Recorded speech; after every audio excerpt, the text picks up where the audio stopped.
Pembentukan skenario baseline dari penggunaan lahan dan perubahan penggunaan lahan di masa depan merupakan langkah yang penting dalam keseluruhan langkah penyusunan reference emission level dan rencana aksi mitigasi. Hal ini disebabkan karena kandungan hipotetikalnya yang tinggi, sehingga tidak bisa murni dilakukan secara teknis, akan tetapi perlu mengacu pada faktor keadilan dan efisiensi di mana hingga saat ini belum ada guideline yang menjelaskan mengenai hal ini. Pada bagian ini akan dijelaskan mengenai komponen dan struktur dalam Red Abacus SP yang berkaitan dengan simulasi untuk menyusun baseline dan metode penyusunan baseline dengan menggunakan pendekatan historis dan pendekatan skenario perubahan menggunakan lahan yang akan datang. Misalnya disesuaikan dengan rencana pembangunan suatu wilayah. Dalam struktur Red Abacus SP, komponen yang terakhir adalah simulasi skenario, di mana di dalamnya kita akan mendapatkan fasilitas untuk melakukan pengaturan skenario dan mendapatkan hasil dari pengaturan tersebut yang terdapat dalam subkomponen keluaran simulasi. Dalam subkomponen pengaturan skenario, terdapat 3 bagian utama, yaitu pengaturan ulangan, matriks peluang perubahan atau MPP, dan skenario perubahan penggunaan lahan, ditambah 1 bagian lagi, yaitu skenario dinamik. Pengaturan ulangan merupakan fasilitas di mana pengguna dapat memasukkan nilai yang menunjukkan berapa kali periode ulangan atau berapa tahun ke depan akan dilakukan proyeksi emisi berdasarkan data masukan sebelumnya. Yang perlu diingat adalah bahwa besaran 1 kali periode ulangan menyesuaikan dengan beda waktu peta tutupan atau penggunaan lahan yang digunakan. Sebagai contoh, apabila peta tutupan atau penggunaan lahan yang digunakan adalah tahun 2005 dan 2010, artinya terdapat beda waktu 5 tahun, maka 1 kali periode ulangan adalah 5 tahun, 2 kali periode ulangan adalah 10 tahun, dan seterusnya. Matriks peluang perubahan merupakan tabel diagonal yang menunjukkan peluang perubahan suatu penggunaan lahan ke penggunaan lahan yang lain. Angka yang ditunjukkan pada tabel tersebut menunjukkan probabilitas perubahan suatu penggunaan lahan ke penggunaan lahan lain yang ditunjukkan dengan angka fraksi dan jumlah pada masing-masing baris adalah 1. Matriks peluang perubahan diperoleh dari matriks perubahan penggunaan lahan yang digunakan sebelumnya. Sebagai contoh, apabila terdapat perubahan penggunaan lahan dari hutan primer ke hutan sekunder pada tahun 2005 ke 2010 sebesar 1000 hektar, sedangkan luas hutan primer pada tahun 2005 adalah sebesar 2.600 hektar, maka sel pada matriks peluang perubahan tersebut adalah 0,385. Dari tabel tersebut dapat dilihat bahwa jumlah masing-masing baris adalah 1.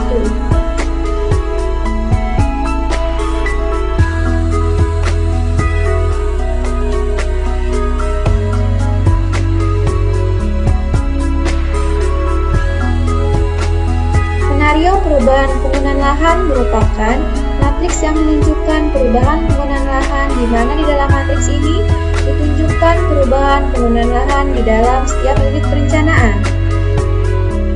Berbeda dengan matriks peluang perubahan sebelumnya, di sini disajikan bahwa jumlah keseluruhan sel adalah menunjukkan luas unit perencanaan atau angka 1 atau 100%.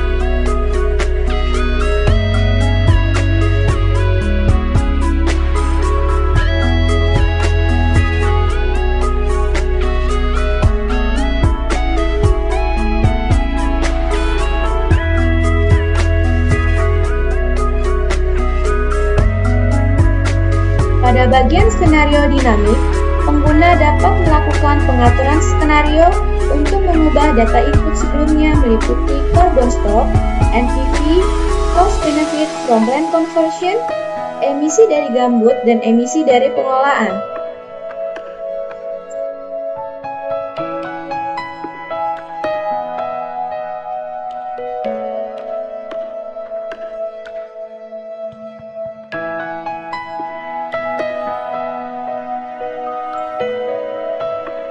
Secara default, angka yang didapat pada bagian ini adalah angka yang terdapat pada bagian masukan. Akan tetapi, apabila untuk skenario yang akan datang dirasa perlu mengganti besaran nilainya, dapat dilakukan pada bagian ini.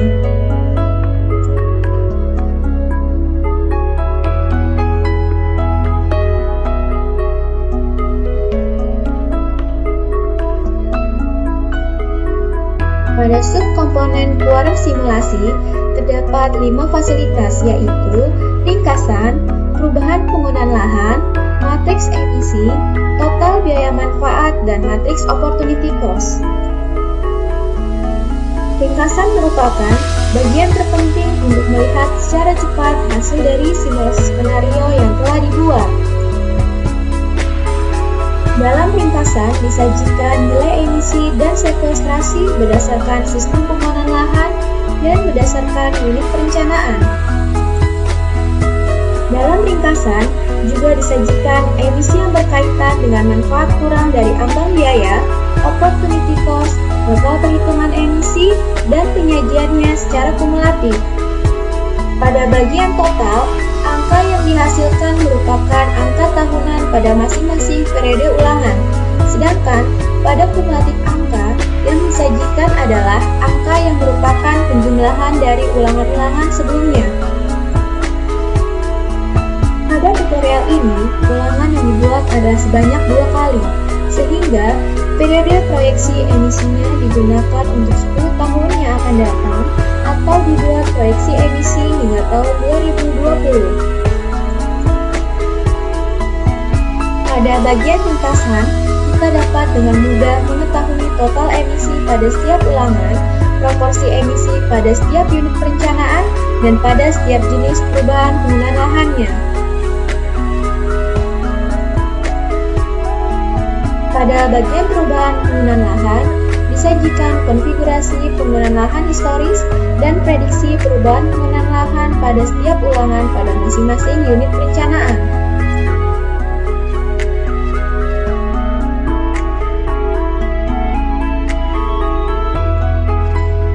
Matriks emisi, seperti halnya pada komponen keluaran, menunjukkan tabel perhitungan emisi pada setiap unit perencanaan dan keseluruhan wilayah pada setiap periode ulangan.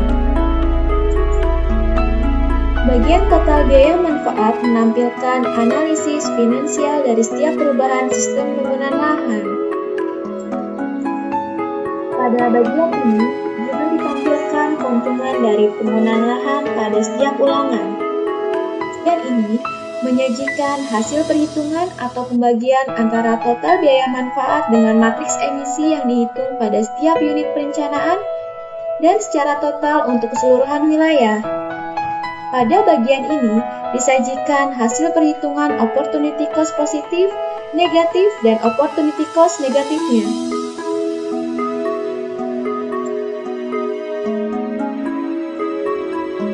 Seperti dijelaskan sebelumnya, bahwa pada tutorial ini akan dibahas mengenai metode dalam memproyeksikan emisi yang akan datang berdasarkan data masa lalu yang dikenal dengan pendekatan historical atau historical approach.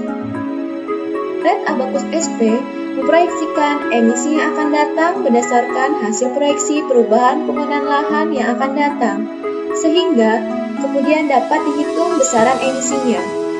Hal ini akan sangat berbeda dengan cara atau pendekatan lain yang telah melakukan proyeksi emisi dengan menggunakan nilai absolut emisi yang terjadi saat ini diasumsikan sama untuk yang akan datang. Berikut ini diilustrasikan perhitungan proyeksi emisi berdasarkan proyeksi dari nilai emisi. Apabila misalnya pengguna memiliki matriks perubahan penggunaan lahan sederhana yang menunjukkan perubahan penggunaan lahan dari tahun 2005 ke 2010 dan terdapat juga informasi cadangan karbon pada setiap penggunaan lahan tersebut, maka dapat secara mudah dihitung emisi dari penggunaan lahan tersebut. Dari contoh data tersebut, dapat diketahui bahwa diperkirakan perubahan penggunaan lahan yang akan menyebabkan terjadinya emisi adalah perubahan penggunaan lahan dari hutan ke lahan kosong sebesar 50 hektar, sedangkan misalnya perubahan cadangan karbon dari hutan ke lahan kosong sebesar 100 ton per hektar, maka dapat dihitung emisi tahun 2005 sampai 2010 adalah sebesar 5.000 ton karbon per 5 tahun atau 1.000 ton karbon per tahun.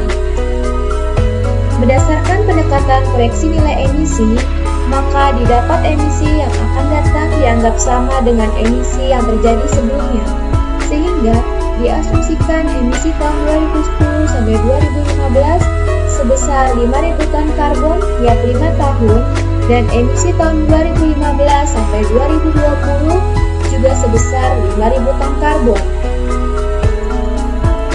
Atau secara kumulatif emisi tahun 2005 sampai tahun 2010 adalah 5.000 ton karbon, emisi tahun 2005 sampai 2015 sebesar 10.000 ton karbon, dan emisi tahun 2005 sampai 2020 sebesar 15.000 ton karbon. Berdasarkan matriks perubahan penggunaan lahan, emisi sebesar 5.000 ton karbon terjadi apabila adanya konversi dari hutan ke lahan kosong sebesar 50 hektar. Apabila emisi sebesar 5.000 ton karbon juga diasumsikan terjadi pada tahun 2010 sampai 2015, maka konsekuensinya akan terjadi konversi hutan ke lahan kosong sebesar 50 hektar. Apabila diasumsikan pada tahun 2015 sampai 2020 akan terjadi emisi yang sama sebesar 5.000 ton, maka hal tersebut akan mendatangkan pertanyaan terhadap asumsi tersebut. Mengingat pada akhir tahun 2015, luas hutan berdasarkan matriks perubahan penggunaan lahan tersebut sudah berada pada 0 hektar. Pertanyaannya yaitu, asumsi proyeksi emisi melihat bahwa tidak terdapat keterbatasan terhadap luas lahan hutan di suatu wilayah.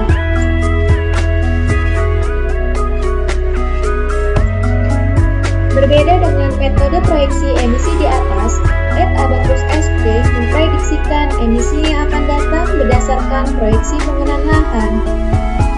Dengan menggunakan data dummy yang sama, perhitungan emisi untuk tahun 2010 sampai 2015 diperoleh dari perkiraan laju perubahan penggunaan lahan hutan ke lahan kosong sebesar 0,5 dikali luas hutan yang tersisa sebesar 50 hektar dikalikan dengan faktor emisi sebesar 100 ton karbon per hektar, sehingga diperoleh emisi 2010 sampai 2015 adalah 2.500 ton karbon.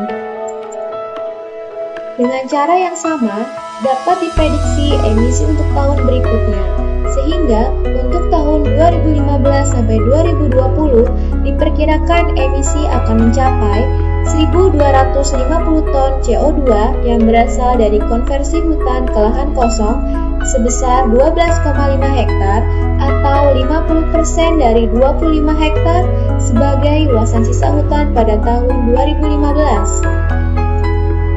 Berdasarkan ilustrasi tersebut, didapatkan bahwa dengan data yang sama, namun dengan pendekatan yang berbeda, diperoleh perkiraan proyeksi emisi yang berbeda. Namun demikian, metode mana yang lebih baik perlu dicermati lebih lanjut.